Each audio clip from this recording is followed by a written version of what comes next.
শুধু দর্শক আসসালামু আলাইকুম, আমন্ত্রণ জানাচ্ছি চ্যানেল এস সংলাপ অনুষ্ঠানে। আদর্শিক দ্বন্দ্ব রাজনীতিতে স্বাভাবিক বিষয়। পৃথিবীর প্রত্যেক দেশে প্রত্যেক রাজনৈতিক ব্যবস্থায় এই দ্বন্দ্বের কম বেশি উপস্থিতি রয়েছে। বস্তুত দ্বন্দ্ব ছাড়া রাজনীতি একটি অনাকর্ষণীয় নির্জীব বিষয়ে পরিণত হয়। তবে এই দ্বন্দ্ব যদি শেষ পর্যন্ত সংঘাতের দিকে গড়ায়, এর পরিণতি কি হতে পারে দেশের অতীত ইতিহাসে এই শিক্ষা দেয়। রাজনীতি বিশ্লেষকদের মতে দ্বন্দ্ব থেকে সৃষ্ট সংঘাতপূর্ণ রাজনীতি সবসময় দেশ ও সাধারণ মানুষের মারাত্মক ক্ষতি করে, বাড়ে হানাহানি, সৃষ্টি হয় রাজনৈতিক সংকট। আর এই সংকট সমাধানের একমাত্র পথ হলো রাজনৈতিক দলগুলোর মধ্যে গুরুত্বপূর্ণ আলোচনা। দর্শক, আমরা দেখেছি দুই একদিনের মধ্যে কয়েকটি সংঘাতের ঘটনা ঘটেছে রাজনৈতিক দলগুলোর মধ্যে। আমরা সেই বিষয়টা নিয়ে আজকে আমরা আলোচনা করব। আলোচনার বিষয়টা আমরা নির্ধারণ করেছি রাজনীতিতে সংঘাত ও পরিণতি, এবং আমরা দেখছি সরকারি দল বিরোধী দল পাল্টাপাল্টি বক্তব্য চলছে বিভিন্ন বিষয় নিয়ে। তাই আমরা আলোচনার এই বিষয়টা নিয়ে আলোচনা করব, সাথে সাথে সমসাময়িক বিষয় নিয়েও আলোচনা করবার জন্য আমরা চেষ্টা করব। আলোচনা করবার জন্য স্টুডিওতে উপস্থিত আছেন, আমার বাঁয়ে আছেন রাশেদ খান, প্রধানমন্ত্রীর রাজনৈতিক সহকারী। রাশেদ খান, আপনাকে অসংখ্য ধন্যবাদ সময় দেওয়ার জন্য। আছেন ডক্টর শিব্বির আহমদ, উন্নয়ন অর্থনীতিবিদ ও রাজনৈতিক বিশ্লেষক, সহকারী অধ্যাপক, অর্থনীতি বিভাগ, নর্থ সাউথ বিশ্ববিদ্যালয়। ডক্টর শিব্বির আহমেদ, আপনাকে অসংখ্য ধন্যবাদ সময় দেওয়ার জন্য। দর্শক, পুরো অনুষ্ঠান জুড়ে আপনাদের সাথে আছি আমি জয়নুল আবেদিন। বলছিলাম রাজনীতিতে সংঘাত ও পরিণতি, অর্থাৎ সংঘাতের পর পরিণতি কী হতে পারে সে বিষয়টা নিয়ে আমরা আলোচনা করতে চাই। একটু প্রথমে রাশেদ খানের কাছে যেতে চাই। রাশেদ খান, আমরা দেখলাম গতকাল একটি সবচেয়ে আলোচনার বিষয় হয়ে গেছে হবিগঞ্জে এনসিপির পদযাত্রায় হামলার শিকার হয়েছেন কেন্দ্রীয় নেতা সার্জিস আলম এবং সেই সাথে নাসিরউদ্দিন পাটোয়ারি সহ বেশ কয়েকজন। তারা বলছেন 20 জন আহত হয়েছেন এবং তাদের দাবি, তাদের অভিযোগ যে ছাত্র দলের নেতাকর্মীরা তাদের উপর হামলা করেছে, এবং কিছু ভিডিও ফুটেজও আমরা দেখলাম। একজন ড্রাইভারকে, মাইক্রো ড্রাইভারকে বেশ পিটাতে দেখেছি। কেন এত অসহিষ্ণু হয়ে যাচ্ছে সরকারের যারা, যদি বলি ছাত্র দল, তাদের অভিযোগ যদি হয়? দেখেন, গতকাল নাসিরউদ্দিন পাটোয়ারির উপরে কোনো হামলার ঘটনা ঘটে নাই, এরকম কোনো ভিডিওও দেখা যায়নি, তিনি নিজেও দাবি করেননি। তার মানে এই তথ্য অসত্য। দ্বিতীয়ত হলো সার্জিস আলম, তার উপরেও কোনো হামলা হয়নি। আমি দেখলাম যে পরবর্তীতে তার হাতে এখানে একটু না, হাতে মানে আঁচড় লাগলে যেমন হয় সেরকম, এবং যে সময় গাড়িতে কতিপয় ব্যক্তি ভাঙচুরের মতন ঘটনা ঘটছে, সেই সময় সার্জিস আলম সেখানে ছিলেন না, তিনি পুলিশের সাথে ছিলেন। এই জন্যই প্রশ্ন থেকে যায় যে তার হাতে যে আঁচড়ের মতন দাগ, এটা আসলে কোন ঘটনাকে কেন্দ্র করে। আচ্ছা, দ্বিতীয়ত হলো যে একজন ড্রাইভারের উপরে হামলা হয়েছে, এটা আসলে অত্যন্ত ন্যাক্কারজনক। আমি এই ঘটনার নিন্দা জানাই। দেখেন, আওয়ামী লীগের সময়ও আমাদের উপর অনেক হামলা হয়েছে। আমি চট্টগ্রাম মেডিকেল কলেজে গিয়েছিলাম অগ্নিদগ্ধ রোগীদের দেখার জন্য। সে সময় ঠিক গাড়ির মধ্যে আমাকে হত্যা চেষ্টা করা হয়। আল্লাহ আমাকে প্রাণে বাঁচিয়েছিল। দেখেন, আমরা ওই সময় অপোজিশনে থেকে রাজনীতি করেছি।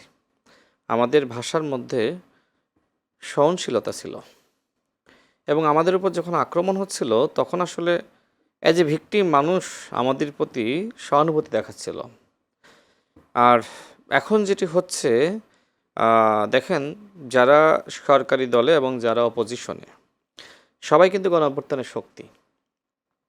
আপনি লক্ষ্য করবেন যে আমাদের অপোজিশনে যারা আছে তারা যে ভাষায় যেভাবে আমাদের মাননীয় প্রধানমন্ত্রীকে আক্রমণ করছে, এবং তার সহধর্মিণী, তার কন্যাকে নিয়ে আক্রমণ করছে, এবং সেটি সরাসরি সেই আক্রমণের নেতৃত্ব দিচ্ছে এনসিপির একজন নেতা নাসিরউদ্দিন পাটোয়ারি। এখন এনসিপির কি দলীয় পজিশন সরাসরি প্রধানমন্ত্রী, তার সহধর্মিণী এবং তার কন্যাকে আক্রমণ করা, কটাক্ষ করা, অপদস্থ করা?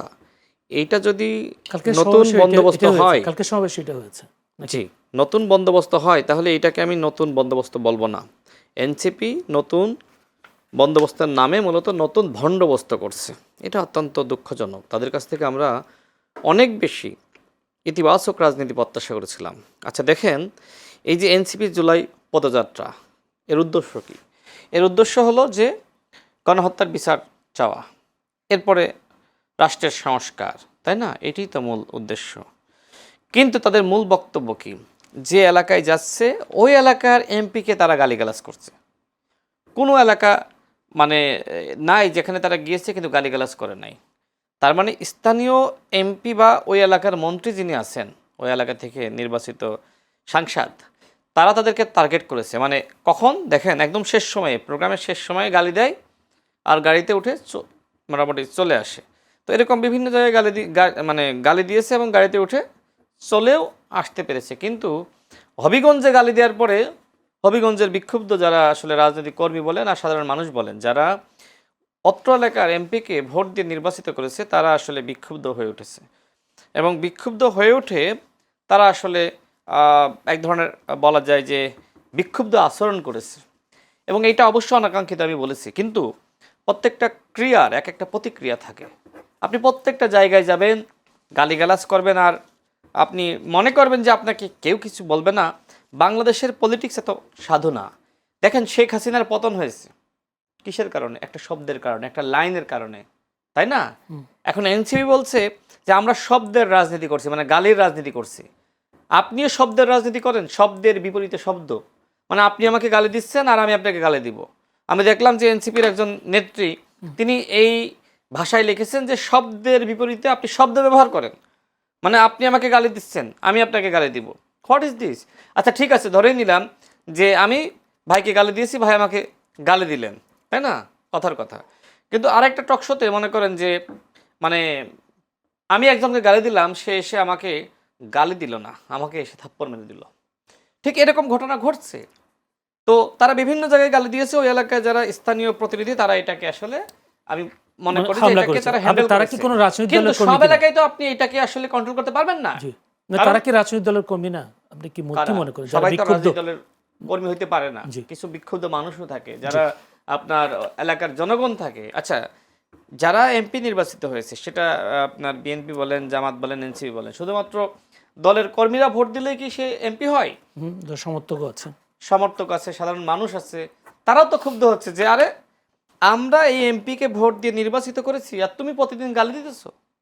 সুতরাং এটার একটা প্রতিক্রিয়া ঘটেছে এবং আমরা মনে করি এনসিপি যদি আসলে না থামে, মানে এনসিপি নেতৃবৃন্দ, আচ্ছা প্রতিদিন আপনি গণঅভ্যুত্থানের হুমকি দিচ্ছেন, জামাতের সাংগঠনিক সক্ষমতা আছে এটা মোটামুটি আমরা জানি, তাই না?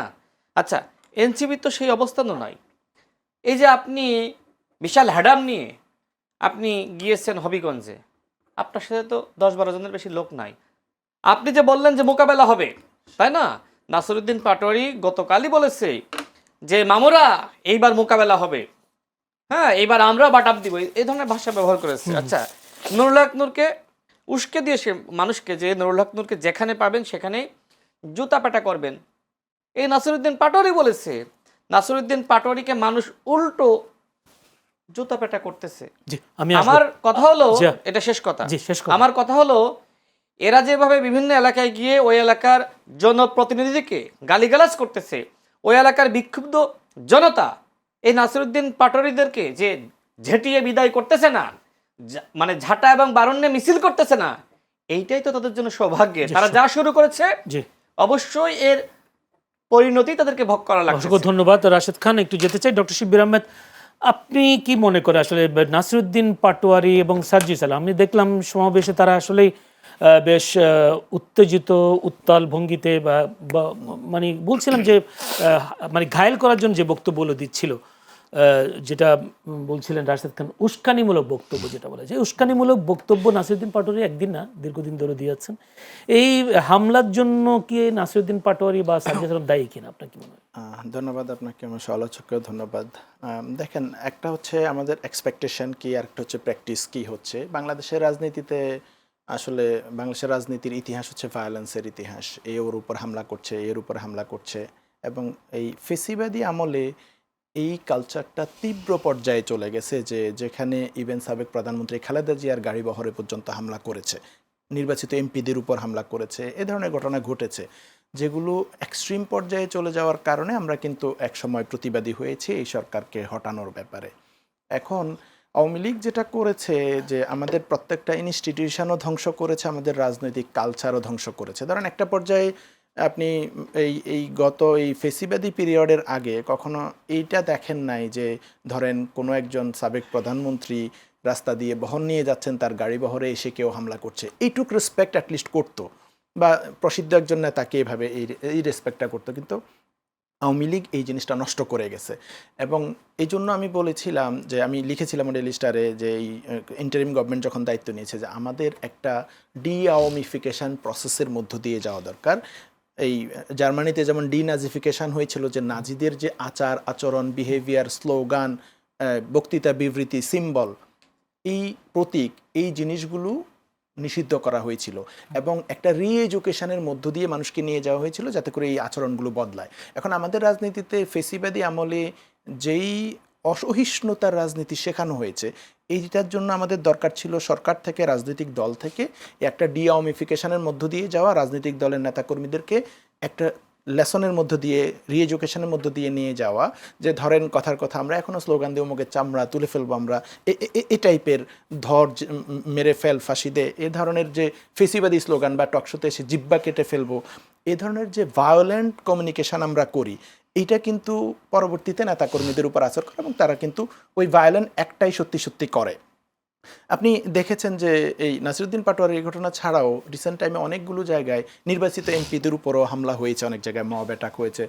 নেত্রকোনায় জামাতের এমপি মাসুম মোস্তফার উপর হয়েছে, ঢাকা 16-তে কর্নেল বাতেনের কয়েকবারের এই ঘটনা হয়েছে, রিসেন্টলি নাজিব মোমেনের উপর পাবনায় হয়েছে, ও যশোরে গোলাম রসুল, তারপরে কুষ্টিয়াতে আমির হামজা, এরকম, বা হাতিয়াতে হান্নান মাসুদ, পাটোয়ারের উপরে ঝিনাইদহ একবার হলো, এখানে আবার হচ্ছে, এরকম অ্যাটাকের ঘটনাগুলো ঘটতেছে।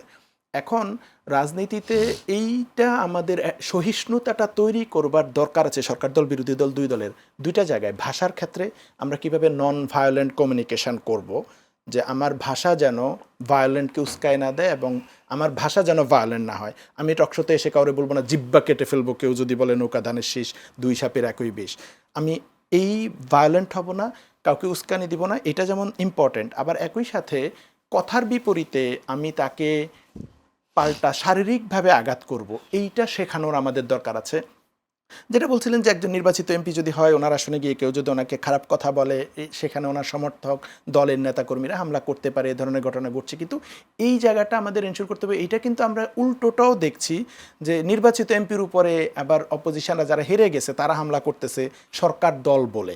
তার মানে এখানে নির্বাচিত এমপি বা অনির্বাচিত এমপির চেয়েও আসলে ইম্পর্টেন্ট হয়ে গেছে কারা সরকার দলের সমর্থক। এটা অতীত হয়েছে, সবসময় এটাই হয়, সরকার দলের পাশে যেহেতু পুলিশের সাপোর্টটা থাকে তারা এই সাহসটা করে। কিন্তু আমি মনে করি তারেক রহমান যে জেস্টারটা পলিটিক্সে দেখাতে চাচ্ছেন, বা বিরোধী দলীয় নেতা ডাক্তার শফিকুর রহমান যেটা দেখাচ্ছেন, যেটা করছেন ওনারা সংসদের বাইরে, ওনাদের মধ্যে যে একটা আন্তরিকতাপূর্ণ বা সহিষ্ণুতার একটা সম্পর্ক দেখাচ্ছেন, এইটা তাদের নেতাকর্মীদের মধ্যে রিফ্লেকশন হওয়া দরকার। আমি মনে করি তারেক রহমান এই বিষয়ে অ্যাকশন নেওয়া উচিত, যে যেই সব জায়গায় বিভিন্ন এমপিদের উপর অ্যাটাক করা হচ্ছে, মাফ করা হচ্ছে, বা এনসিপি নেতাদের উপর হামলা করা হচ্ছে, তারেক রহমানের একটা ডিরেকশন থাকা উচিত। দেখেন প্র্যাকটিসে হচ্ছে অনেক কিছু, অনেকের হয়তো কন্ট্রোল করা সম্ভব না, বা আমরা আমাদের কন্ট্রোলের বাইরেও থাকতে পারে। কিন্তু একটা হচ্ছে যে এটা ঘটতেছে, ঘটনাটা খারাপ কাজ, আর ইনিবিনি সেটাকে জাস্টিফাই করাটা আরেকটা খারাপ কাজ। জাস্টিফাই না করে এই ধরনের ক্ষেত্রে আমরা স্ট্রেট ফরওয়ার্ড পজিশন নিতে পারি, যে এই হামলাটা যারা করেছে এটা তারেক রহমান যেই রাজনীতি করতে চান তার সাথে যায় না, তার সাথে অ্যালাইন করে না। সো আমরা স্ট্রেট ফরওয়ার্ড এটাকে প্রতিবাদ করি, যে ঠিক আছে পাটোয়ারি উস্কানিমূলক বক্তব্য দিয়েছে অথবা ভুল বক্তব্য দিয়েছে, এটা আমরা বক্তব্যের মাধ্যমে করব। বিএনপি কিন্তু একটা উদ্যোগ নিয়েছিল একবার, যে বিএনপি বলছিল আমাদের বিরুদ্ধে প্রোপাগান্ডা চালানো হচ্ছে, আমাদের সংস্কার বিরোধী বলে। আমরাও এখন জেলায় জেলায় সমাবেশ করে মানুষকে সচেতন করব। এটা হচ্ছে রাইট পলিটিক্স, যে আমাদেরকে বলা হচ্ছে, আমরা মনে করতেছি আমাদের বিরুদ্ধে প্রোপাগান্ডা করা হচ্ছে, তাহলে রাইট পলিটিক্স হচ্ছে আমরাও এখন জনগণের কাছে যাব এবং সঠিক কথাটা জনগণের সামনে তুলে ধরব। আমি মনে করি এই সহনশীল রাজনীতিটা আমাদের চর্চা হওয়া দরকার আছে। আওয়ামী লীগ বা ফেসিবাদী পিরিয়ডের রাজনীতিটা আমরা যেন আর চর্চা না করি। এটা সরকার দল, বিরোধী দল, দুই দলের জন্য। অসংখ্য ধন্যবাদ রাশেদ খান। যদিও এই হামলা আপনিও বলেছেন যে ছাত্রদল নয়, এরা বিক্ষুব্ধ জনতা হামলা করেছে, এবং সেই সাথে জেলা ছাত্রদল সভাপতি শাহ রাজীব আহমেদ রিঙ্গন তিনিও বলেছেন শান্তিপূর্ণ হবিগঞ্জ শহরে কেউ যদি এসে অশালীন বক্তব্য দিয়ে অস্থিতিশীল করতে চায় তার দায়ভার তাকে নিতে হবে। এনসিপির উপর হামলার সঙ্গে ছাত্রদল নেতাকর্মীদের কোনো সম্পর্ক নেই। তাহলে আবার কিন্তু আজকে ঠিক একইভাবে একই জায়গায় ছাত্রদল প্রতিবাদ কর্মসূচি বা সমাবেশে অবস্থান কর্মসূচি ঘোষণা দিয়েছেন, যেখানে প্রতিবাদ কর্মসূচি ঘোষণা দিয়েছে এনসিপি। তাহলে যদি সম্পৃক্ত না থাকে তাহলে আবার কেন আবার প্রতিবাদ কর্মসূচি? দেখেন, পৃথিবীতে যতগুলো ভায়োলেন্স হয়েছে সেটা কিন্তু ভাষার কারণে। মানে আপনার ভাষা কেমন, আপনি কোন ভাষায় আপনার প্রতিপক্ষ বা আপনার রাজনৈতিক প্রতিযোগীকে আপনি হ্যান্ডেল করছেন। শেখ হাসিনার বিরুদ্ধে যে গণঅভ্যুত্থান হয়েছে কেন? তার মুখের কারণে। শুধু মুখের কারণে শেখ হাসিনা আন্দোলনকারীদেরকে রাজাকারের বাচ্চা বলেছিল। হ্যাঁ, ওই সময়কার বাস্তবতায় এটি হয়েছিল মুখের কারণে। এর আগে তো আর তার অন্যান্য যে অপরাধ অবশ্যই ছিল, কিন্তু ওই সময়কার বাস্তবতায় তার মুখের কারণে। হয়তো পরে হতে পারত, কিন্তু রাজাকারের বাচ্চা বলার কারণে বাংলাদেশে হাসিনার বিরুদ্ধে একটি গণঅভ্যুত্থান সংগঠিত হয়েছে। এই নাসিরউদ্দিন পাটোয়ারিরা যে ভাষায় কথা বলছে, এটা কোনো সমালোচনার ভাষা নয়, এটা কোনো গণতান্ত্রিক চর্চা নয়, এটা কোনো বক্তব্য নয়। যেটি ভাই বললেন যে তারা তো বক্তব্য দিচ্ছে, এটা কি বক্তব্য? আপনাদের বিরুদ্ধে মানে জামাতের বিরুদ্ধে, তিনি তো একটা দলকে সমর্থন করেন, এই জন্যই বললাম যে জামাতের বিরুদ্ধে যে সময় নাসিরউদ্দিন পাটোয়ারি বলেছিল, সেই সময় আপনাদের নেতৃবৃন্দরা কতটা ক্ষুব্ধ হয়েছিল সেটি বোঝা যায়।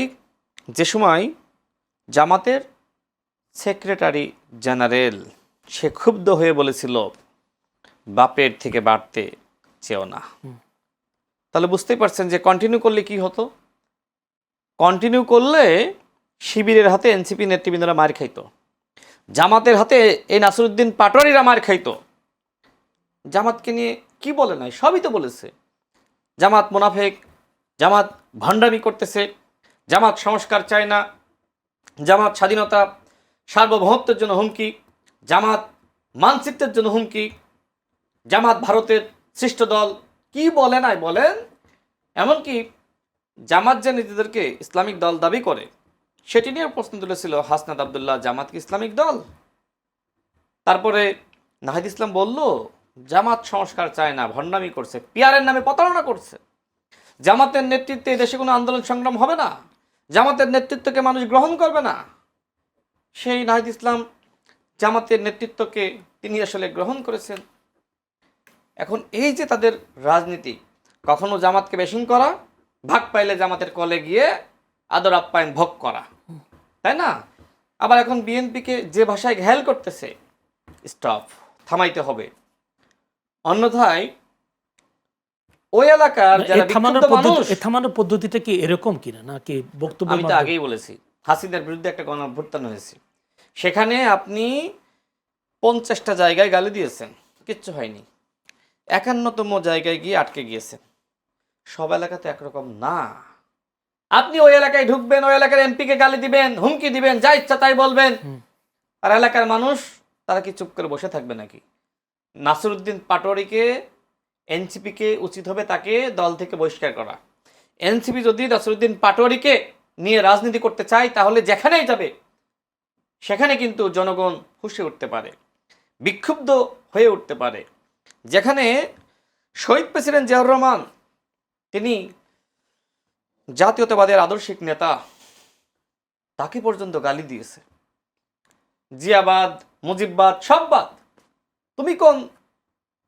আমি আর গালিটা দিলাম না।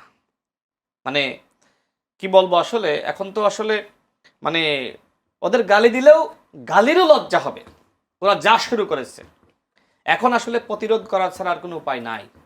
নাসিরউদ্দিন পাটোয়ারিকে অবশ্যই প্রতিরোধই করতে হবে, অন্যথায় সে পুলিশ প্রোটেকশনে যাবে, হ্যাঁ, সে পুলিশি নিরাপত্তা, সরকারি সুবিধা, সার্কিট হাউসে গিয়ে থাকবে, আবার সরকারের বিরুদ্ধে গালিগালাজ করবে। এইটা তো ভাই হয় না। দেখেন, মির্জা আব্বাস সাহেবের মতো মানুষ আজকে মুমূর্ষু অবস্থায় এই নাসিরউদ্দিন পাটোয়ারির কারণে। নাসিরউদ্দিন পাটোয়ারিকে দায়ভার নিতে হবে। যদি মির্জা আব্বাস সাহেব আমাদের মাঝে ফিরে না আসে, মির্জা আব্বাস সাহেবের যদি কোনো ক্ষতি হয়, এই নাসিরউদ্দিন পাটোয়ারিকে জেলখানায় পুশ করা হয়, তাকে আসলে আমি মনে করি নাসিরউদ্দিন পাটোয়ারি যেভাবে অসভ্য আচরণ করতেছে, তাকে হয় পাবনার পাগলা গারদে দিতে হবে, অন্যথায় তাকে জেলে পাঠাইতে হবে, জি, অন্যথায় তাকে মানুষ করা যাবে না। দেখেন একটা ঘটনা এখানে বলে শেষ করি। শেষ করবো। ঠিক আজকেই শুনলাম পুলিশের একজন ঊর্ধ্বতন কর্মকর্তার কাছ থেকে, তিনি বললেন যে নাসিরউদ্দিন পাটোয়ারি একদিন শাহবাগ থানায় গিয়েছে। তো পুলিশের একজন গুরুত্বপূর্ণ কর্মকর্তা হঠাৎ করে নাসিরউদ্দিন পাটোয়ারির পকেট থেকে মানে গাঁজা পড়ে গিয়েছে। হ্যাঁ, তো তিনি দেখে বলছেন, ভাই মানে সে যে সময় উঠে যাচ্ছে, ভাই আপনি তো মানে এই যে আপনার এটা পড়ে গেছে। তো নাসিরউদ্দিন পাটোয়ারি কিছুটা বিব্রত হয়েছিল। ও চোখ দেখবেন, মুখ দেখবেন, যারা প্রকৃতপক্ষে গাঁজা খায় নিশ্চয়ই আপনি দেখেছেন, তার চেহারার সাথে নাসিরউদ্দিন পাটোয়ারির চেহারাটা মেলাবেন। গাঁজাখোরদের চেহারা যেরকম, নাসিরউদ্দিন পাটোয়ারির চেহারাও একই রকম। এনসিপির সকলেই জানে যে নাসিরউদ্দিন পাটোয়ারি গাঁজা সেবন করে। আচ্ছা, গাঁজা সেবন করার পরে তো মানুষের হিতাহিত জ্ঞান থাকে না। তো এরকম একজন উলঙ্গ চরিত্রের মানুষ দিয়ে আপনি কেন আপনার মুখপাত্র বানিয়ে প্রতিদিন জনসভায় বক্তব্য করাবেন? মানে আপনার উদ্দেশ্য কি বিএনপিকে বেশিং করা? এটাকে জামাতকে বেশিং করেছেন। আমি জামাতকে একটা বিষয়ে ধন্যবাদ জানাতে চাই, না জানালে এটা ভুল হবে, যে এই পোলাপানের ফাঁদে আর জামাত পা দিতেছে না। আজকে গণঅভ্যুত্থানে হুমকি দিয়ে হবিগঞ্জে গেছে, জামাতের কেউ সেখানে যায়নি। কারণ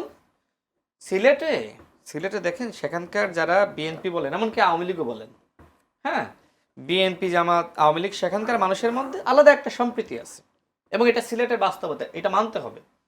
যেটা আমরা আওয়ামী লীগের সময়ও দেখেছি যে সেখানকার বিএনপির নেতৃবৃন্দ, আওয়ামী লীগের নেতৃবৃন্দ, জামাতের নেতৃবৃন্দ, একটা সহনশীলতা তাদের মধ্যে আছে।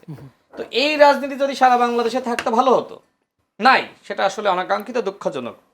তো সিলেটের যারা জামাতের নেতৃবৃন্দ আছে, তারা এদেরকে রক্ষা করার জন্য এদের পাশে দাঁড়িয়ে বিএনপির সাথে ক্লাসে জড়াবে এই ভুল তারা আসলে করতেছে না। এই জন্য আমি জামাতকে ধন্যবাদ জানাই। অসংখ্য ধন্যবাদ। এনসিপির এই পোলাপানের ফাঁদে, নাসিরউদ্দিন পাটোয়ারির ফাঁদে তারা উস্কানি দিচ্ছে না। আমার সর্বশেষ কথা হলো, আমার কাছে মনে হচ্ছে শেষ করতে পেরেছি যে এনসিপি আসলে জামাতকে উস্কানি দিয়ে মাঠে নামাইতে চাচ্ছে।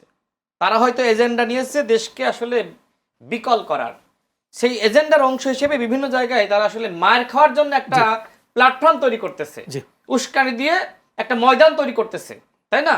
তো জামাত ইসলামকে সিদ্ধান্ত নিতে হবে যে নিজেরা বাংলাদেশে পরিচ্ছন্ন রাজনীতি করবে, নাকি এই এনসিপির যে নোংরা রাজনীতি, সেই নোংরা রাজনীতির ফাঁদে পা দিবে। অসংখ্য ধন্যবাদ। ডক্টর শিব্বির আহমেদের কাছে যেতে, ডক্টর শিব্বির আহমেদ, একটু রাজশাহীর দিকে ঘুরে আসি। রাজশাহী বিশ্ববিদ্যালয়ের ঘটনা আমরা জানি। সেখানে একসময় আমরা শুনতাম বিশ্ববিদ্যালয়ের শিক্ষার্থীরা কলম ছেড়ে অস্ত্র হাতে নিয়েছে। এখন যদি বলি, রাকসুর যিনি সাধারণ সম্পাদক, বেলচা হাতে সালাউদ্দিন আম্মার, এরকম একটি ফটোকার্ড দেখা যাচ্ছে। সে সালাউদ্দিন আম্মার ছাত্রলীগের টেক দিয়ে শিক্ষার্থীদের উপর হামলা করছেন, যেটা ছাত্রদল অভিযোগ করেছে যে আসলে এরা সাধারণ শিক্ষার্থী এবং তারা ছাত্রলীগ টেক দিয়ে শিক্ষার্থীদের উপর হামলা করছে। আম্মার সহ রাকসুর শিবির নেতারা। ধন্যবাদ। এই পয়েন্টটা আসার আগে আমি জাস্ট একটুখানি একটা জিনিস অ্যাড করে, রাশিদ খান একটা দরকারি আলাপ বলেছেন একটু, যে এনসিপির বিভিন্ন নেতা, আমি আগেও বলেছিলাম যে আমাদের কমিউনিকেশনে নন ভায়োলেন্ট হওয়া উচিত, সুন্দর আচরণ রাজনীতিতে দরকার আছে। আমাদের মধ্যে মতবিরোধ থাকবে, ভিন্নতা থাকবে, কিন্তু পারস্পরিক শ্রদ্ধাবোধের জায়গা থেকে ইভেন আমি সমালোচনা করবো একজনকে, কিন্তু তার কর্ম নিয়ে, কাজ নিয়ে, পলিটিক্স নিয়ে সমালোচনা করব, ব্যক্তিকে নিয়ে বা পার্সোনাল ইস্যুজ নিয়ে সমালোচনা করা এটা শোভনীয় না। রাজনৈতিক নেতাদের এটা মনে রাখা উচিত।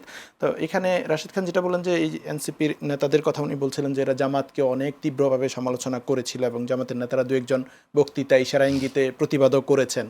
আমি বলছি এই রাজনীতিটাই দরকার। এই যে জামাতের সমালোচনা করেছে তীব্রভাবে, তখন জামাতের নেতারা কিন্তু গিয়ে হামলা করে নাই তাদের উপরে, দু একজন বক্তৃতায় বিরোধিতা করেছে, সমালোচনা করেছে। তার মানে জামাত একটা সহনশীল রাজনীতির চর্চা করেছে।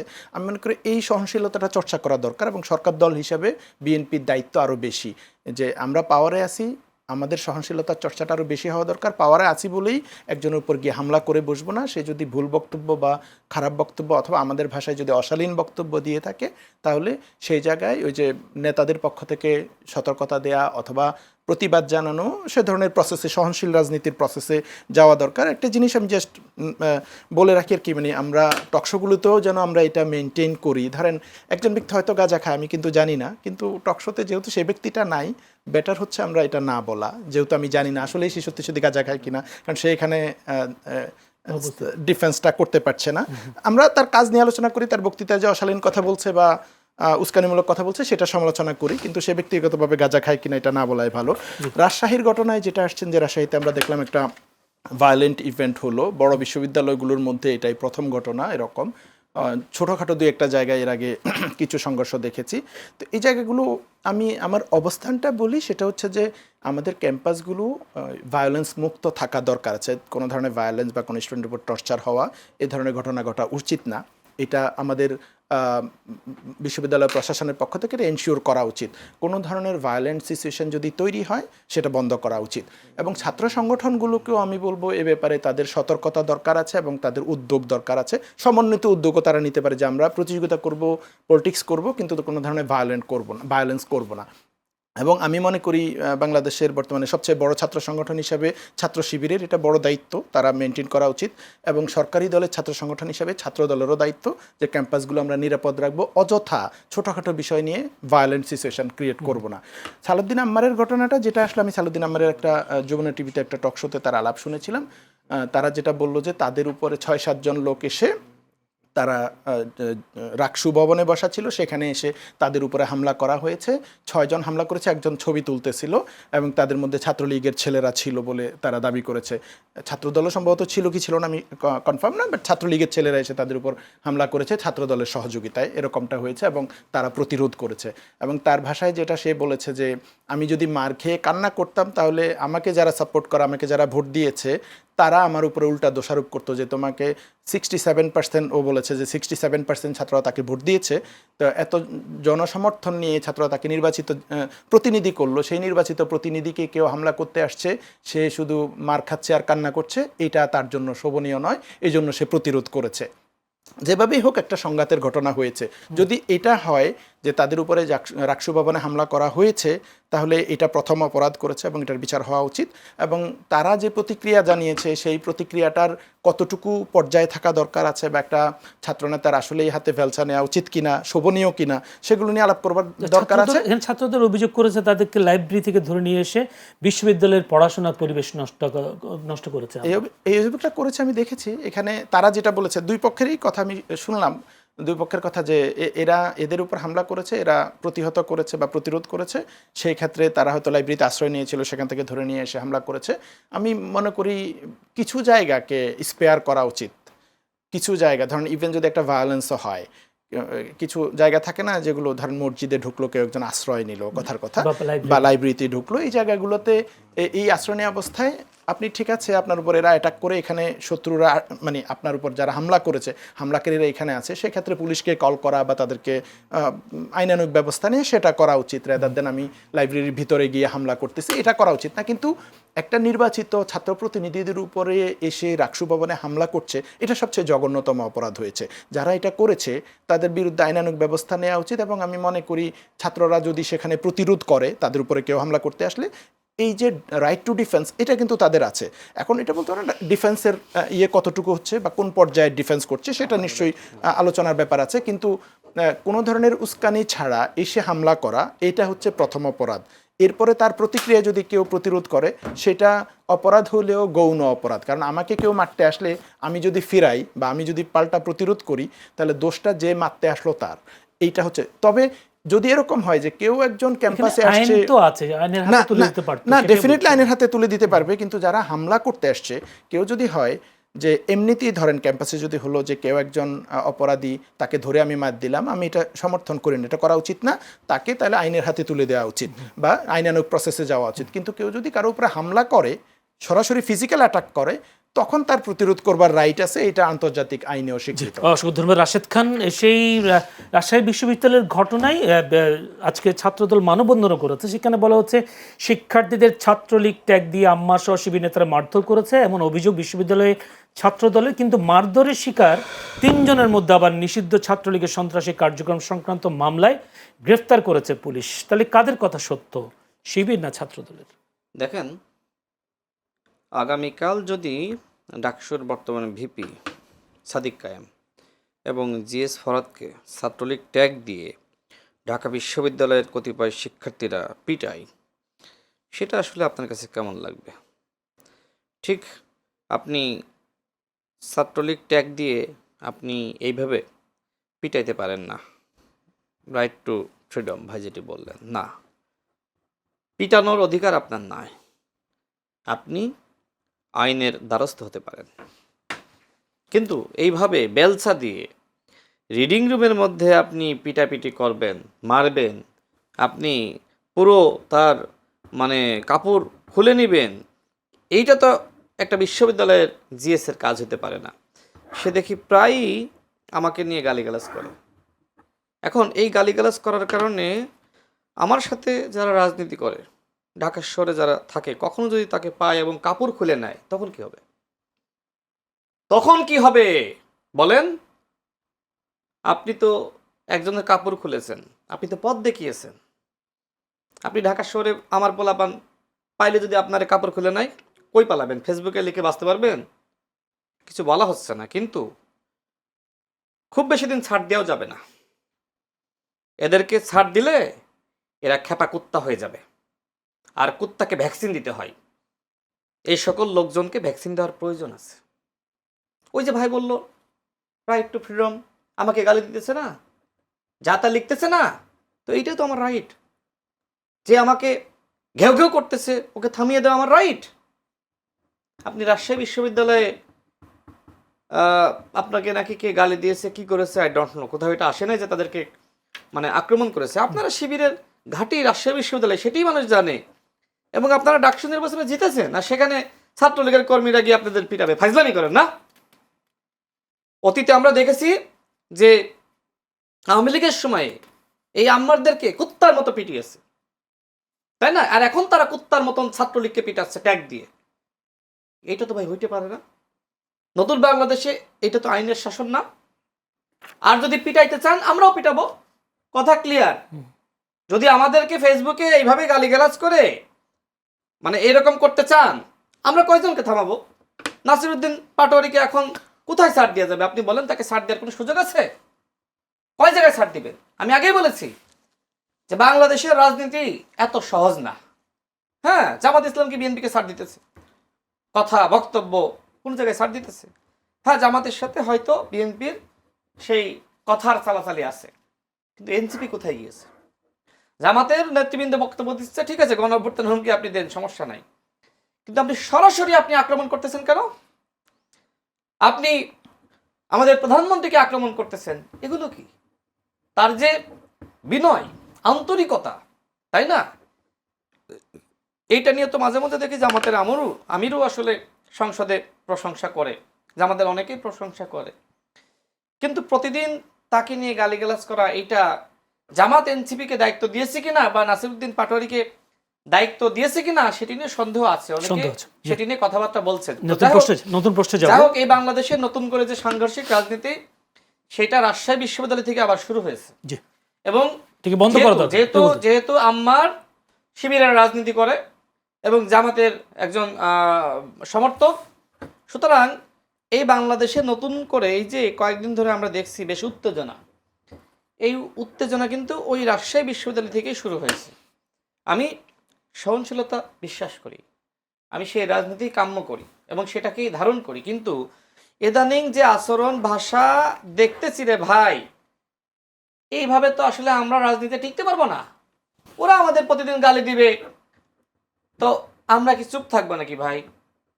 হতে পারি সবাই গণঅভ্যুত্থানের শক্তি, কিন্তু আপনি ওই রাজশাহী বিশ্ববিদ্যালয়ে বসে রাশেদ খানকে গালি দিবেন, তো ঢাকায় আসলে আমার পোলাপান আপনারা গালি দিবে, স্বাভাবিক ভাই, স্বাভাবিক। এখন 5 জন গালি দিল, আরো 5 জন তো আমার সাথে থাকে, ওই 5 জন যদি মানে বিক্ষুব্ধ হয়ে কিছু করে বসে, আমি কি করব? কয়জনকে আমি থামাবো? সুতরাং থামার দায়িত্ব আপনাকেই নিতে হবে। নিজেকে কতটুকু নেওয়া যাবে আর কোথায় নেওয়া যাবে না, সেটা আপনাকে ভাবতে হবে, আপনাকে বুঝতে হবে কোথায় থামতে হবে। ক্লিয়ার? সুতরাং যারা বুঝবে না, লিমিট ক্রস করবে, অন্যরাও তাদের বিরুদ্ধে লিমিট ক্রস করবে। এটা হলো রাজনীতি, বাংলাদেশের রাজনীতি, কিছু করার নাই। ইট মারলে আপনাকে পাটকেল খাইতে হবে। আপনি এখানে বসে আমাকে কাপ ছুঁড়ে মারবেন আর আমি আপনাকে ফুল ছুঁড়ে মারবো, ভাই, এটা হইতে পারে না। জি, অসংখ্য ধন্যবাদ। আপনি যদি একবার কাপ ছড়েন, আমার যদি শক্তি থাকে আমি 10 বার ছুড়বো। জি, আর আপনি যদি আমাকে ভালোবাসা দেন, আমিও ভালোবাসা দিব।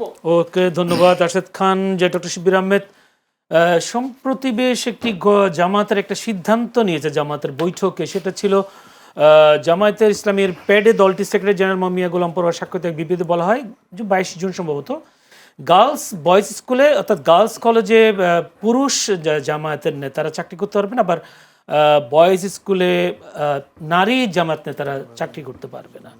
এটি একটা 22 জুন একটি সিদ্ধান্ত করেছে। এই সিদ্ধান্তটা কেন হঠাৎ করে নিল জামায়াতকে? তারা কি আস্থা রাখতে পারছে না নেতাদের উপর? আমি এই পয়েন্টে আসছি।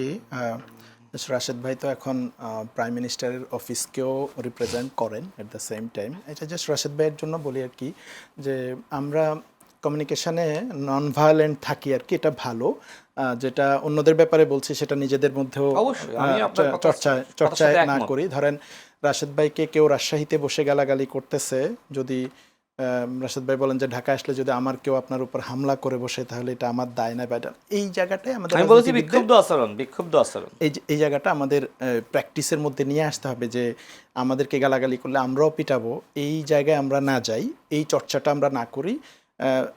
আমাকে গালাগালি করতেছে, আমার লোকেরাও তাকে গালাগালি করতেছে, এই পর্যন্ত ওকে, এই পর্যন্ত থাকুক। ভাষার কারণে যুদ্ধ হয়ে যায়, গালাগালির বাইরে গিয়ে আমরা যদি রাজনীতিতে মানে গালাগালির প্রতিবাদে আমরা যদি পেটানো বা হামলা করাকে উস্কানি দেই, এটা সরাসরি ভায়োলেন্ট অ্যাটাকে পরিণত হবে। আমাদের রাজনীতির জন্য এটা ভালো হবে না। রাশেদ ভাইয়ের ব্যক্তির রাজনীতির জন্য আমি মনে করি এটা ভালো হবে না, চর্চা না করা ভালো। যেটা বলছিলেন যে জামায়াতের একটা অফিসিয়াল নোটিশের কথা বলছেন, এটা আমাদের অভ্যন্তরীণ বিষয়, যে দলীয় কর্মীদের প্রতি তাদের উপদেশ বা তাদের নির্দেশনা, দলের মধ্যে অসন্তোষ তৈরি হবে কিনা সেটাও তো অনেকে বলছে। আমার মনে হচ্ছে তার দীর্ঘদিনের চাকরি ছেড়ে কেন চলে আসবে। আমি এটা নিয়ে শুনেছি যতদূর, যে জামাত তাদের যারা রোকন হবে মানে সদস্য হবে তাদের জন্য কিছু তাদের নির্দেশনা থাকে।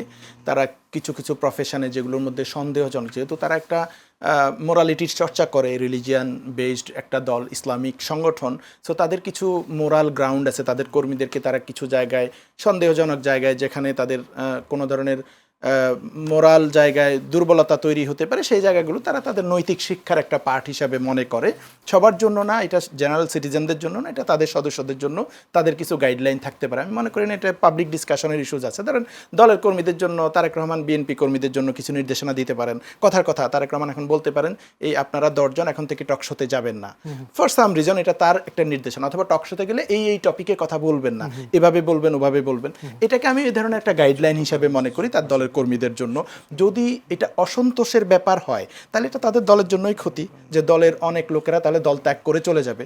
তার মানে হচ্ছে হয়তো এটা তাদের দলের জন্য সেই ঝুঁকি না, এই জন্যই তারা তাদের কর্মীদেরকে সেই গাইডলাইনটা দিতে পারছে বা সদস্যদেরকে, যে তোমরা এটা মেনে চলবা। তার মানে হচ্ছে তারা মনে করতেছে যে এই কর্মীরা দলের এই আনুগত্যটা করবে, যে আমরা একটা পরামর্শ বা সাজেশন বা নির্দেশনা দিচ্ছি, মানে এটা তাদের এবং দলের ভালোর জন্য দিচ্ছি। তা আমি মনে করি এটা ইন্টারনাল এরকম দলীয় নীতিমালার অংশ মনে করি। এটা খুব একটা পাবলিক ডিসকাশনের ব্যাপার আছে কিনা, বা এটা দিয়ে যদি আমার ন্যাশনাল কোনো ইস্যুজে অসুবিধা হয় সেটা হলে আমরা ডিসকাস করতে পারি, কিন্তু আমার মনে হয় এটা দলীয় অভ্যন্তরীণ একটা ব্যাপার। গাজী নজরুল ইসলামের ঘটনার পরে কি না, এটা সম্ভবত তারও আগে আমি যতদূর শুনেছি আর কি, আমি রিসেন্টলি এটা দেখেছি, তারও আগে। এটা জেনারেল হয়তো তাদের মধ্যে এগুলোর চর্চা আছে। অসংখ্য ধন্যবাদ। আমি একটু রাশেদ খানের কাছে যেতে চাই। রাশেদ খান, অনেকগুলো প্রশ্ন ছোট ছোট করে উত্তর দিতে হবে। আজকে ইসির সাথে বৈঠক করেছে জামায়াত ইসলামী, সেখানে তারা বলছেন ইসি সচিবালয়ে দলীয় নিয়োগের কারণে স্থানীয় সরকার নির্বাচন প্রশ্নবিদ্ধ হবে বলে মন্তব্য করেছেন জামায়াতের সেক্রেটারি মিয়া গোলাম পরোয়ার। এই নিয়োগ বাতিলেরও দাবি জানান তিনি, বা অর্থাৎ শামসুল আলম নামে একজনকে নিয়োগ দেওয়া হয়েছে সচিবালয়ে, ইসি সচিবালয়ে। তাদের অভিযোগ যে এই ইসি সচিবালয়ের সামনে যে স্থানীয় সরকার নির্বাচন আছে সেখানে তিনি তার কারণে প্রশ্নবিদ্ধ হওয়ার। দেখেন, এই শামসুল আলম সাহেব তিনি একজন ভিকটিম, তাকে চাকরিচ্যুত করা হয়েছিল এবং তিনি গণতন্ত্রের পক্ষে ছিলেন। সুতরাং এরকম বঞ্চিত মানুষদেরকে মূল্যায়ন করা সরকারের দায়িত্ব। এখন যারা আসলে জামাত এবং শিবিরের সমর্থন করে, যে সকল সরকারি কর্মকর্তারা, তারা আওয়ামী লীগের সময় আওয়ামী লীগের মধু খেয়েছে, মিলেমিশে থেকেছে, তাদের ভূমিকা আমরা লক্ষ্য করি নাই। এখন ওই সময় অনেকে বাংলাদেশকে সমর্থন করেছে, গণতন্ত্রকে সমর্থন করেছে। এখন তাদেরকে বিএনপির ফ্রেমের মধ্যে আটকে মূল্যায়ন করবেন না, এইটা তো হইতে পারে না। যারা ভূমিকা রেখেছে, এদেশের গণতান্ত্রিক যাত্রায় বাংলাদেশকে এগিয়ে নিতে তাদেরকে অবশ্যই মূল্যায়ন করতে হবে। জামাতের কথায় কিচ্ছু আসে যায় না, অতীতেও কিচ্ছু হয়নি জামাতের কথায়, বর্তমানেও কিচ্ছু হবে না। জামাতের সেক্রেটারি জেনারেল যে বক্তব্য দিয়েছেন, একজন সম্মানিত ব্যক্তিকে আঘাত করে, ট্যাগিং করে, এই ট্যাগিংয়ের রাজনীতি গণঅভ্যুত্থান পরবর্তী সময়ে চলবে না। ওই সময় তো অনেককে জামাত ট্যাগিং দিয়েও চাকরিচ্যুত করা হয়েছে। অন্তর্বর্তীকালীন সরকারের সময় তাদেরকে বড় বড় পজিশনে বসানো হয়নি। সুতরাং যাদেরকে মূলত মনে করা হচ্ছে বাংলাদেশপন্থী, তাদেরকে অন্তর্বর্তীকালীন সরকারের সময় বিএনপি ট্যাগিং দিয়ে মূল্যায়ন করা হয়নি। এখন এই সকল মানুষদেরকে অবশ্যই মূল্যায়ন করতে হবে এবং এটা বিএনপির সঠিক সিদ্ধান্ত। দেখেন, আমি মনে করি মাননীয় প্রধানমন্ত্রী তিনি সঠিক সিদ্ধান্ত নিয়েছেন। যাদেরকে বিভিন্ন জায়গায় দায়িত্ব দিচ্ছেন, এরা সবাই আন্দোলন সংগ্রাম করেছে, রাজপথে ছিল, তারা কেউ গুপ্ত ছিল না। এই মানুষগুলো কেউ নির্বাসিত জীবনে ছিল, দেশের পক্ষে আন্তর্জাতিকভাবে লড়াই করেছে, কেউ বাংলাদেশে থেকে জেল জুলুম, কারো কারো নামে 300 মামলা ছিল, ব্যবসা বাণিজ্য চাকরি বাকরি সব শেষ হয়ে গেছে, পরিবারের সাথে থাকতে পারে নাই, খাইতে পারে নাই, ঘুমাইতে পারে নাই। সুতরাং এই মানুষগুলোকে মূল্যায়ন করলেই বলবেন বিএনপি। এই ট্যাগিং বন্ধ করেন ভাই। আর বিএনপি সরকারে রয়েছে, দায়িত্বে রয়েছে, বিএনপি কিভাবে আস্থা এবং বিশ্বাসের সহিত দেশ চালাবে সেটা বিএনপিকে সিদ্ধান্ত নিতে দেন। আপনার সিদ্ধান্তে সরকার চলবে না তো, আপনি আগামীতে ক্ষমতায় গেলে আপনার সিদ্ধান্তে আপনি চালাবেন, কোনো আপত্তি নাই। এটা হলো আমার কমন কথা ভাই। জি, অসংখ্য ধন্যবাদ। সরকারে বিএনপি আর দেশ চালাবে জামাতের কথা, এটা কি হয় নাকি ভাই? অসংখ্য ধন্যবাদ। যেতে চাই ডক্টর শিবির আহমেদের কাছে। শিবির আহমেদ, বেশ একটা রিপোর্ট হচ্ছে বারবার ত্রিমুখী চাপে জামায়াত দিশাহারা, অর্থাৎ যদি বলি সংসদ সদস্যের ভিডিও কাণ্ড, সরকারি বরাদ্দের স্বজনপ্রীতি, জোট রাজনীতিতে ভাঙন এবং শেষ পর্যন্ত দুটি দল এই জামাত নেতৃত্বাধীন 11 দলীয় ঐক্য থেকে ছুটে গেছে দুটি নেতা এবং এখন গুঞ্জন শোনা যাচ্ছে এনসিপিও দল ছাড়তে যাচ্ছেন, এরকম একটা গুঞ্জন যাচ্ছে। জামায়াত থেকে এরকম যদি দলগুলো ছুটে যায় বা ছেড়ে যায়, তাহলে জামায়াত কি অনেকটা একাকী হয়ে যাবে কি সামনের দিনগুলো? খুবই গুরুত্বপূর্ণ প্রশ্ন।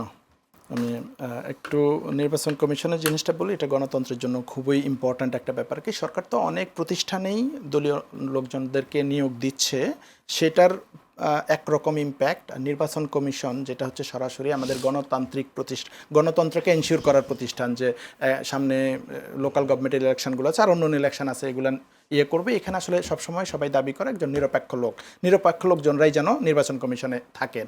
তো এটা আমি মনে করি দলীয় চিন্তার ঊর্ধ্বে উঠে আমরা তত্ত্বাবধায়ক সরকারের দাবি যেরকম করি যে নিরপেক্ষ লোকজন থাকা দরকার নির্বাচন পরিচালনার জন্য, এই জায়গাটাতে এটা এনশিওর করা দরকার সরকারকে যে নির্বাচন কমিশনে কোনো পক্ষপাতিত্ব লোককে আমরা নিব না। দলীয় কর্মীদেরকে মূল্যায়ন করবার আরও অনেক পদ্ধতি আছে, সেগুলো করা উচিত। কিন্তু সরকার যে অ্যাপ্রোচে যাচ্ছে, নির্বাচন কমিশনটাকে নিরপেক্ষ এবং বিতর্কের ঊর্ধ্বে রাখা উচিত বলে আমি মনে করি। বিরোধী দলের সাথে প্রয়োজনে আলাপ আলোচনা, আমাদের দেখেন জুলাই সনদে কিন্তু জুলাইয়ের আলাপ আলোচনায় এই সংস্কারগুলো আলাপ আসছিল যে সাংবিধানিক প্রতিষ্ঠানগুলোর নিয়োগ কিভাবে হবে, এটা সরাসরি সরকার বা প্রধানমন্ত্রী না দিয়ে একটা সার্চ কমিটির মাধ্যমে করা। এটা ধরেন বাংলাদেশ ব্যাংক, দুদক বা এই নির্বাচন কমিশন এই ধরনের প্রতিষ্ঠানগুলোতে, কিন্তু জিনিসটা আনফর্চুনেটলি হয় নাই, হচ্ছে না, বাস্তবায়ন হচ্ছে না সরকার অসহযোগিতায়। এটা করা উচিত। সরকার যেমন জেলা প্রশাসক নিয়োগ দিয়েছে, সেখানে ধরেন লোকালি যারা বিএনপি থেকে নির্বাচন করে হেরে গিয়েছে বা নমিনেশন পায় নাই এরকম লোকজনদেরকে পদায়ন করেছে, সেটা নিয়ে অনেকে ক্রিটিক করেছে। তারপরে ওই শোকে তারা রাজনীতিবিদ লোকাল গভর্নমেন্টগুলোতে সার্ভিস দিচ্ছে। কিন্তু ধরেন বিশেষায়িত যে স্বায়ত্তশাসিত প্রতিষ্ঠান, রিসেন্টলি যেমন 11টা প্রতিষ্ঠানের হেড নিয়োগ দেওয়া হলো, বাংলাদেশ ব্যাংকে দেওয়া হলো, এই জায়গাগুলো টেকনিক্যাল পজিশন, এগুলা রাজনৈতিক পদের লোকেরা এটার জন্য আসলে ফিট না। তো এখানে হচ্ছে ওই আপনার দল থেকেই দেন, কিন্তু যোগ্য লোকদেরকে এখানে ফিট করান। আপনার শুধু একটা রাজনৈতিক দল আছে বা দলের জন্য স্যাক্রিফাইস করেছে এই অর্থে মূল্যায়ন না করাটা বেটার। তাহলে দেশ আগাবে না। বা আমরা যে জুলাই অভ্যুত্থান করেছি কোটা না মেধা বলে, দলীয় পদের কোটায় না দিয়ে দলের মধ্যে হোক বা দলীয় ভাবাপন্ন হোক, এরকম যোগ্য লোকদেরকে সেখানে বসানো উচিত রাষ্ট্রীয় প্রতিষ্ঠানগুলোতে। যেটা বলেছেন যে জামাতের যে ত্রিমুখী চাপ, একটা হচ্ছে যে ভিডিও কাণ্ডের কথা বললেন, তারপরে দুটো দল জোট থেকে চলে গেলো বা এনসিপি এখন চলে যাচ্ছে কিনা, এটা নিয়ে আমি এটাকে চ্যালেঞ্জ মনে করবো না। সাতক্ষীরার এমপির যে ঘটনাটা ঘটেছে, এটা জামাত খুবই চমৎকারভাবে ডিল করেছে এবং জামাত বরং এর মাধ্যমে অনেক জনপ্রিয়তা অর্জন করেছে মানুষের মাঝে। জামাত যে সৎ লোকের শাসন দিবে, এনশিওর করবে এটা বলে, বা একটা মোরাল লিডারশিপের কথা বলে, এই ব্যাপারে যে তারা একদম জিরো টলারেন্স এবং তারা যে এটা এনশিওর করবে, এইটার সিগন্যালটা তারা দিয়েছে যে ইভেন ইফ আমাদের একজন এমপি, 3 বারের এমপি, তার ব্যাপারেও আমরা এই ছাড়টা দিব না। অন্যান্য দলগুলো দেখুন সবাই কিন্তু এই স্লোগান দেয় অমুক নেতার চরিত্র ফুলের মতো পবিত্র, কিন্তু সেই নেতার নানান সময়ে নানান কিছু বের হয়ে যায়, ভিডিও বের হয়, 7 মিনিটের ভিডিও বের হয়, এগুলো হয়, কিন্তু দলগুলো কোনো ব্যবস্থা নেয় না। দলগুলো ব্যবস্থা নেয় না মানে হচ্ছে তারা পার্সোনাল নৈতিক জায়গাটাকে রাজনীতির জন্য গুরুত্বপূর্ণ মনে করে না। কিন্তু জামাত এটা মনে করে যে একজন রাজনৈতিক নেতা একই সাথে মোরালিও ভালো হওয়া উচিত, তার চরিত্র ভালো থাকা দরকার আছে। এই জন্য তারা এ ধরনের স্খলন যেখানে দেখে তারা তার বিরুদ্ধে স্টার্ন অ্যাকশন নিচ্ছে এবং একটা মেসেজ দিচ্ছে বাকিদের প্রতি। কিন্তু ধরেন একই সময় যদি এরকম হয় যে বিএনপির একজন প্রতিমন্ত্রী ফরহাদ হোসেনের এরকম ভিডিও বাইর হয়েছে বা অনৈতিক কিছু জিনিস আসছে, কিন্তু বিএনপি কিন্তু দেখবেন এ ধরনের অ্যাকশন নিবে না, যদিও জনগণের থেকে একটা চাপ তৈরি হবে, যেহেতু জামাত একটা অ্যাকশন নিয়েছে, হয়তো অ্যাকশন হয়েছে। ডিসেন্ট এটা করেছে, দেখলাম ফ্যাক্ট চেক করেছে যে ভিডিওটা ট্রু। আমি ভিডিও দেখিনি, ডিসেন্টের নিউজটা আমি পড়লাম, কারণ পক্ষে বিপক্ষে আলাপ হচ্ছে, অনেকগুলো মিডিয়াকে দিয়ে নিউজ করানো হয়েছিল যে এটা মিথ্যা কথা এআই, তারপরে ডিসেন্ট এটার ফ্যাক্ট চেক করেছে যে এটা ট্রু। এখন একজন প্রতিমন্ত্রী, দায়িত্বপ্রাপ্ত প্রতিমন্ত্রী, দেখেন তার গ্রামের আরেকজন এতিম মেয়ে যার বাবা নেই, সেরকম একজন মেয়ের সাথে তার এই ধরনের সম্পর্ক। এখন জামাত যে এই গার্ডসটা দেখাতে পেরেছে এই জায়গায়, যে আনকম্প্রোমাইজিং জিরো টলারেন্স দেখাতে পেরেছে, বিএনপি এটা দেখাতে পারবে কিনা, এটা হচ্ছে প্রশ্ন। বিএনপিরও উচিত এইটা ফলো করা যে আমরাও নৈতিক প্রশ্নে রাজনীতিবিদদের এই ন্যূনতম নৈতিকতা থাকা উচিত। দেখেন এটা কিন্তু বাংলাদেশে না, আমেরিকার মতো দেশে ক্লিনটনের ঘটনা জানি যে ছোটোখাটো এরকম ঘটনাতে কিন্তু বড় কিছু হয়ে যায়। তো বাংলাদেশে অন্যান্য দলগুলো এতদিন গুরুত্ব দিত না। নির্বাচনের আগেও সিলেটের একজন এমপির সামথিং কিছু ভিডিও বের হয়ে গেছে, কিন্তু তিনি ইলেক্টেড হয়ে এমপিও হয়ে গেছেন সংসদে, বিএনপি কোনো ব্যবস্থা নেয়নি। আমি মনে করি এগুলো নেওয়া উচিত, উদাহরণ তৈরি করা উচিত। আর জোটের ব্যাপারে যদি বলি যে 11 দলীয় জোটটা যেটা হয়েছে, এখান থেকে খেলাফত মজলিস রিসেন্টলি বের হয়ে গেছেন। তো ওনারা বলছেন যে এই জোটটা হয়েছিল একটা রাজনৈতিক সমঝোতা নির্বাচনের সময়, এটা আনুষ্ঠানিক আসলে কোনো জোট না, ওইভাবে অফিসিয়ালি কোনো জোট না। সো এখান থেকে এই জন্য ওনারা বলতেছেন যে যেহেতু এটা কোনো অফিসিয়াল জোট না, এটা একটা রাজনৈতিক সমঝোতা ছিল নির্বাচন কেন্দ্রিক, এই কারণে জোট থেকে বের হওয়ারও আনুষ্ঠানিক কোনো ঘোষণা দেওয়া দরকার নাই। এমনিতেই ওনারা আর যুগপৎ আন্দোলন বা করছেন না। আরও একটা ইসলামী দল ও ছোটো দল চলে গেছে। তো আমি মনে করি না এইটা খুব একটা প্রেশার ক্রিয়েট করবে, কারণ যার যার মতো সবাই তো রাজনৈতিক কর্মসূচি পালন করতেছে। যদি আবার নির্বাচন আসলে যদি এরকম ঐক্যমতের প্রয়োজন হয়, হয়তো আবার এরকম নতুন করে জোট হবে, মেরুকরণ হবে, এটা আমার মনে হয় বিরোধী দলের রাজনীতি করবার জন্য এখন তেমন কোনো প্রেশারের ব্যাপার না। অসংখ্য ধন্যবাদ রাশেদ খান, আপনাকেও অসংখ্য ধন্যবাদ। আমার কাছে একদম সময় নেই। দর্শক, আমাদের আজকের আলোচনায় প্রাণবন্ত করবার জন্য যারা আমাদের স্টুডিওতে উপস্থিত ছিলেন, রাশেদ খান প্রধানমন্ত্রীর রাজনৈতিক সহকারী, এবং সেই সাথে ছিলেন ডক্টর শিবির আহমেদ, উন্নয়ন অর্থনীতিবিদ ও রাজনৈতিক বিশ্লেষক, সহকারী অধ্যাপক, অর্থনীতি বিভাগ, নর্থ সাউথ বিশ্ববিদ্যালয়।